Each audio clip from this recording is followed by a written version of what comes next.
तर विद्यार्थी मित्रांनो,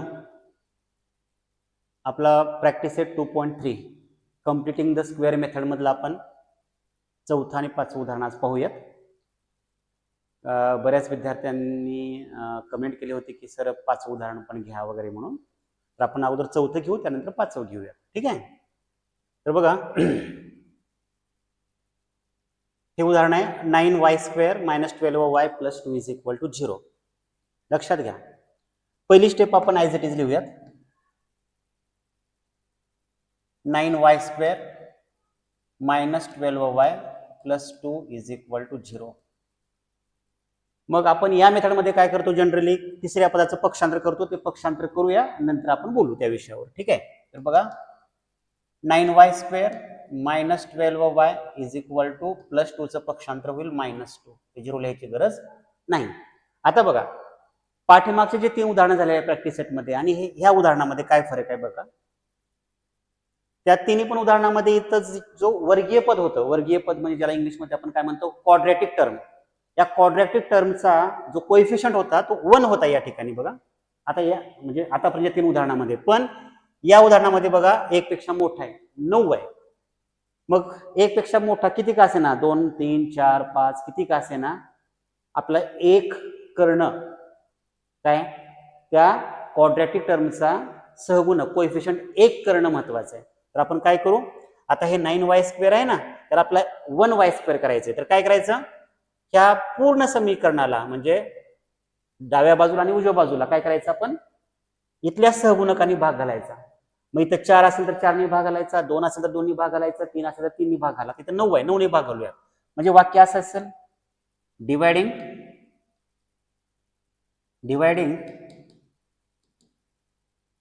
बोथ साइड्स, किंवा आपण असं म्हणूयात dividing above equation by 9.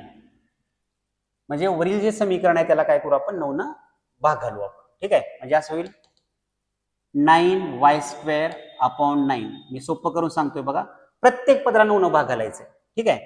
-12y / 9 = -2/9. काय केलं आपण, 9 न भाग घातला, 9 न. ठीक आहे. आता काय करूयात, एक अंश आणि छेद करतो. 9 × 9 9 × 9. ओके. 12 आणि 9 ला भाग गेला तर भाग घाला, 3 न भाग जाईल, 3 3 = 9, 3 4 = 12. म्हणजे काय राहिलं आता, इथे तर पुढे भाग जात नाही उजव्या बाजूला, 2y आणि 9 आहे. तर y² - 4y / 3 = -2/9. हे समीकरण आपल्याला भेटलं. आता या समीकरणाला आपण क्रमांक 1 देऊयात. म्हणजे आता आपल्याला हे समीकरण पुढे चालवायचं आहे. का चालवायचं, याचा कोएफिशियंट 1 झाला ना, आता वर्गीय पदाचा सहगुणक हा 1 झाला. ठीक आहे. तर आता आपली जी पुढची स्टेप राहते ती काय असते, डाव्या बाजूला फक्त 2च पद आहेत, तिसरं पद मिळवायचंय. तर तिसरं पद मिळवण्यासाठी आपण काय करतो, तो फॉर्म्युला वापरतो. कोणता, तो लिहूयात फॉर्म्युला. थर्ड टर्म = काय लिहितो आपण फॉर्म्युला, तो पाठच करायचा, middle term bracket square / 4 × first term. ठीक आहे. आता आपण या फॉर्म्युल्यामध्ये आपण किमती ठेवू. थर्ड टर्म काढायचं आपल्याला. थर्ड टर्म = काय होईल, मिडल टर्म काय, आता लक्ष द्यायचं बरं का व्यवस्थित, 4y / 3 आहे, -4y / 3 आहे, ब्रॅकेट स्क्वेअर करायचं, स्क्वेअर असल्यामुळं अपॉन छेद 4 × फर्स्ट टर्म काय आहे, y² आहे, y². आता मात्र हा जो अंश आहे न्यूमरेटर, तो सावकाशपणे सोडवूयात आपण, कंस सोडवूयात. देअरफॉर असं असेल, थर्ड टर्म = -4 चा स्क्वेअर काय होईल, 16 + 16. लक्षात ठेवा, नेहमी मायनस संख्येचा चिन्ह हा कधी पण प्लस, म्हणजे निगेटिव्ह संख्येचा स्क्वेअर वर्ग हा नेहमी पॉझिटिव्ह येतो. ठीक आहे. 16 y² अपॉन 3 चा स्क्वेअर होईल 9, आणि परत हा मोठा छेद आहे, 4 × y² म्हणजे 4y². ठीक आहे. आता बघा, अंशामध्ये 16y² - 9 आहे, छेदामध्ये फक्त 4y² आहे. तर आपण एक काम करू, 4y स्क्वेअरचा छेद करणे म्हणजे 1 मानूयात, 4y वर्गाचा छेद 1 मानूयात.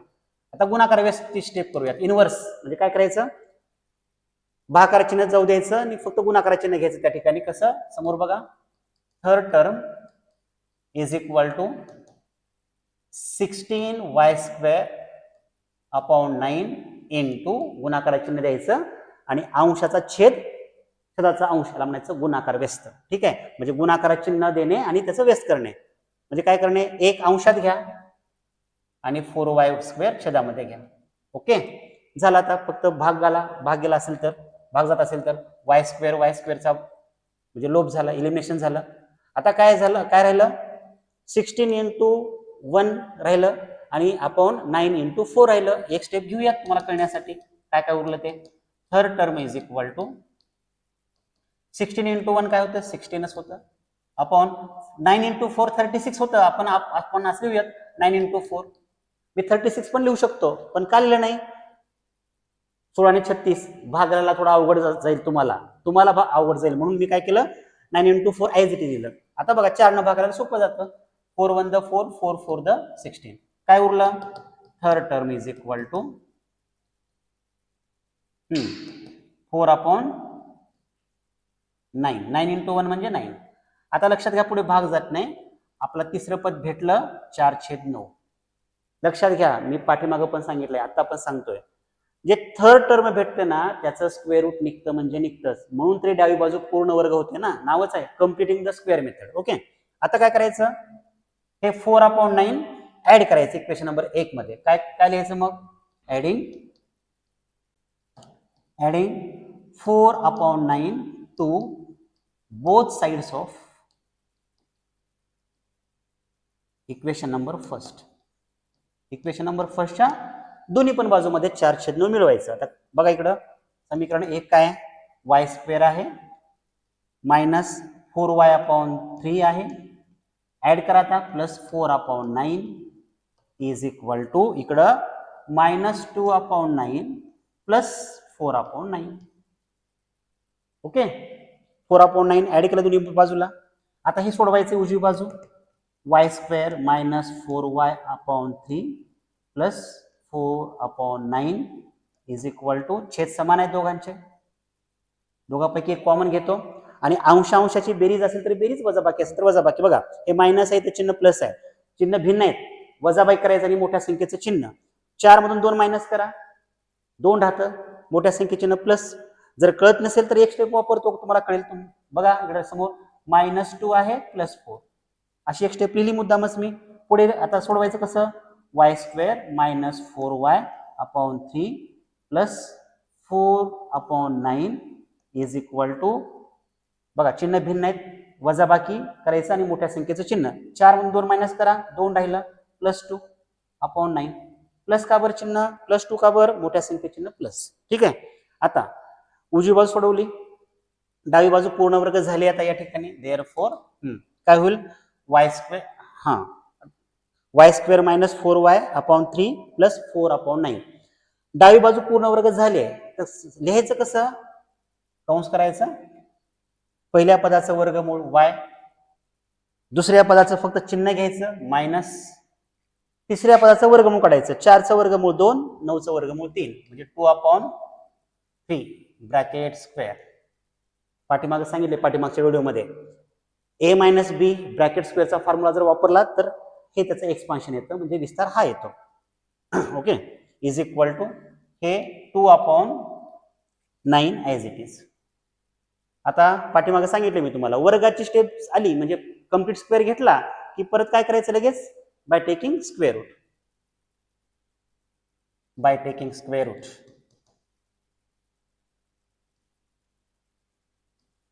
काय होईल, आता स्क्वेअर रूट काढल्यानंतर वर्ग निघून जाईल. काय राहतं, y मायनस 2 अपॉन 3, कंस राहिला, कंसातले जे पद राहिले ते जशा तसे लिहायचे, इज इक्वल टू, इकडं मात्र स्क्वेअर रूट काढत असताना प्लस ऑर मायनस 2चं वर्गमूळ निघत नाही, वर्गमुळात 2 ठेवायचं, छेद 9चं वर्गमूळ मात्र निघतं ते 3 ॲज इट इज. झालं, 2 वर्गमुळात आहे, 3 वर्गमुळात नाही, कारण 2चं वर्गमूळ निघत नाही, वर्गमुळात 2 ठेवलं, 9चं वर्गमूळ 3 निघालं. आता -2 अपॉन 3चं पक्षांतर, y is equal to plus or minus in the square root 2/3 minus काय होईल प्लस 2/3 झालं. दोनदा मांडायचं फक्त ऑर मध्ये. Therefore y is equal to square root 2/3 plus 2/3. लक्षात घ्या हे प्लस लिहिलं आपण, प्लस मांडणी केली. आता or y is equal to minus square root 2/3 plus 2/3. ठीक आहे. तर एक काम करू आपण,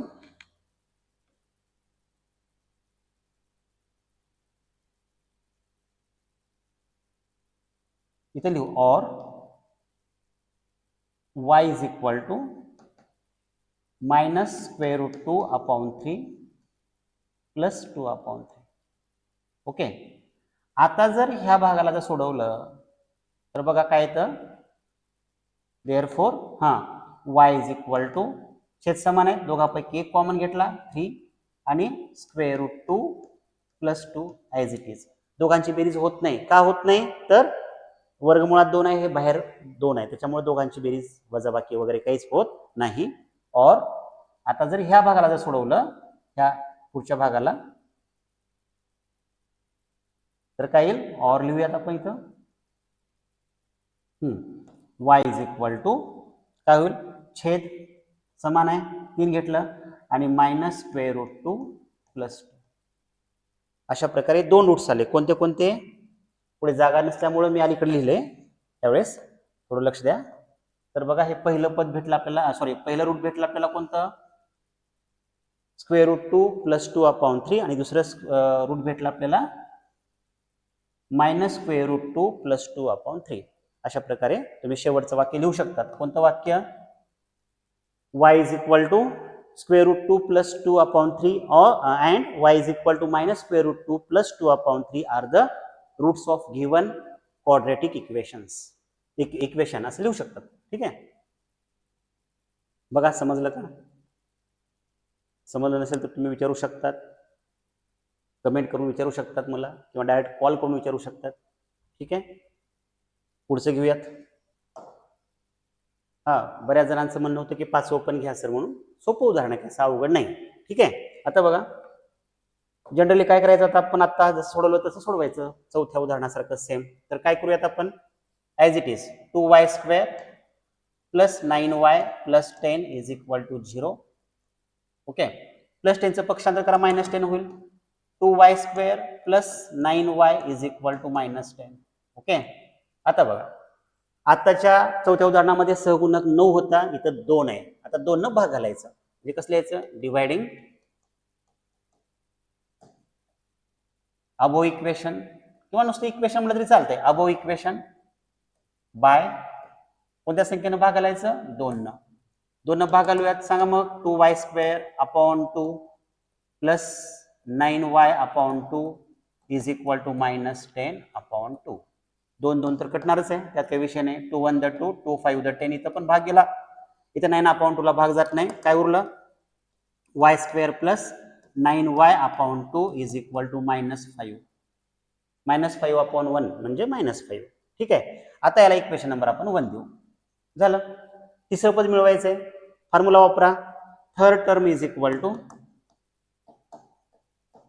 काय फॉर्म्युला, मिडल टर्म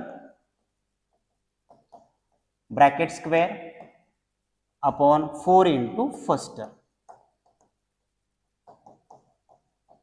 झालं. आता किमती ठेवायचं या फॉर्म्युल्यामध्ये. Therefore third term is equal to,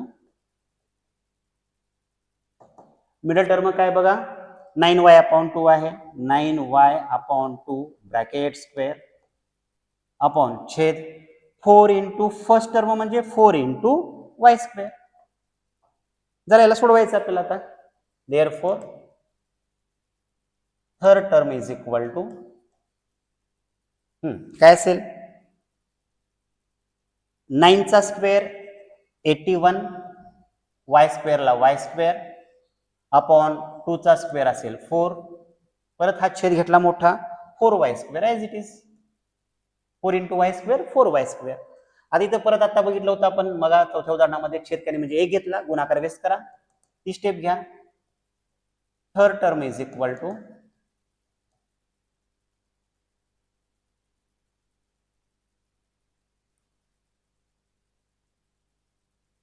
काय होईल 81y² upon 4 into 1/4y². Okay, काय काय कटेल आता y² चा लोप झाला, काय उरलं third term is equal to 81 into 1 81च अपॉन इथं मात्र 4 इंटू 4 लिहिण्यापेक्षा डायरेक्ट 16 करूयात, कारण 4 इंटू 4 लिहून पण काही उपयोग नव्हता, 4 भाग जाणारच नाही 81 ला, त्याच्यामुळं 81 अपॉन 16 याच्या पुढे आपण भाग घालू शकत नाही. हे काय भेटलं आपल्याला थर्ड टर्म भेटलं, तिसरं पद भेटलं. आता हे मिळवायचं आपल्याला इक्वेशन नंबर 1 मध्ये. काय असेल आता वाक्य ऍडिंग हा 81 upon 16 to both sides of equation number first. Equation number first काय बघा y² प्लस 9y अपॉन 2 मिळवा आता plus 81 upon 16 is equal to काय असेल आता इथं पुढे -5 प्लस 81 अपॉन 16 झालं. याला सोडवलं की 2 मिनिटात उत्तर मिळतात आपल्याला. y² plus 9y upon 2 plus 81 upon 16 is equal to इथं -5 छेदकाने म्हणजे 1 समजा आणि क्रॉस मल्टिप्लिकेशन छेद समान असल्यामुळं 16 इंटू 5 80 येतं म्हणजे -80 प्लस 1 इंटू 81 81 अपॉन किती 16. Okay, therefore y² plus 9y upon 2 plus 81 upon 16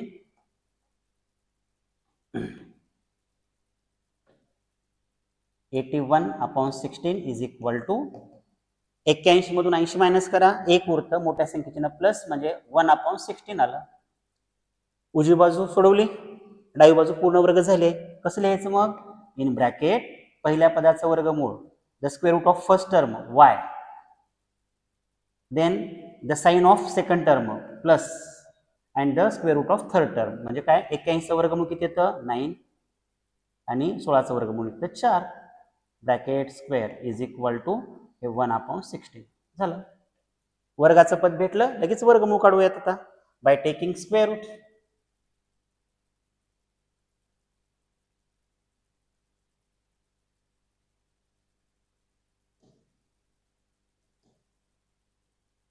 bye taking square root काय होईल आता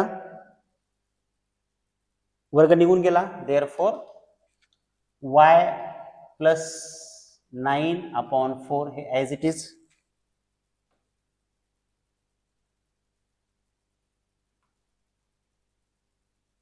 वर्ग निघून गेल्यामुळे काय राहिलं y plus 9 upon 4 is equal to 1चं वर्गमूळ 1च ते पण प्लस और मायनस 1 अपॉन 16चं वर्गमूळ 4 4 झालं. 9 अपॉन 4चं पक्षांतर करू आपण, पुढे काय होईल y is equal to plus or minus 1 upon 4 minus 9 upon 4. का बरं -9 अपॉन 4 प्लस 9 अपॉन 4चं पक्षांतर -9 अपॉन 4 झालं. दोनदा मांडूयात आपण कसं y इज इक्वल टू छेद बरं एक काम करू आपण दोनदा मांडू plus or minus 1 upon 4 minus 9 upon 4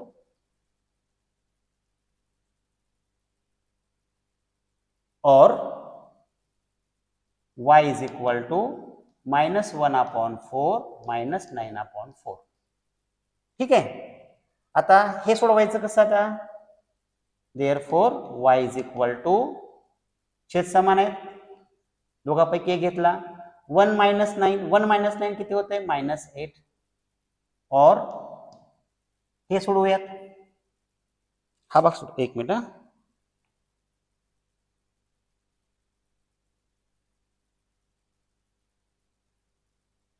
आता जर हा जर भाग सोडवला तर काय येईल y इज इक्वल टू छेद समान आहेत, 4 घेतलं आणि -1 -9 म्हणजे -10 होतं. ठीक आहे, -1 -9 -10 झालं. भाग घालूयात. 4 1 द 4, 4 2 द 8 आणि इकडं 2 2 द 4, 2 5 द 10 झालं. 2 रूट भेटले आपल्याला. कोणतं पहिलं root y is equal to -2 और y is equal to -5/2. Okay, तर अशा प्रकारे आपलं उत्तर संपलं. हे 2 रूट भेटले आपल्याला. ठीक आहे, काय अडचण नाही. 5वं पण उदाहरण सोपं होतं. एक शेवटचं उदाहरण 6वं आहे. या टाईपचं उदाहरण असणार आहे, 4थं किंवा 5व्या पैकी. तुम्ही घरी सोडवा आणि जर काही अडचण असेल तर मला विचारू शकतात. ठीक आहे, आणि जर तुम्ही जर ह्या चॅनलवर जर नवीन व्हिडिओ पाहत असाल, पहिल्यांदा असाल, तर लाईक करा, शेअर करा, कमेंट करा आणि सबस्क्राईब करायला विसरू नका. Okay, thank you.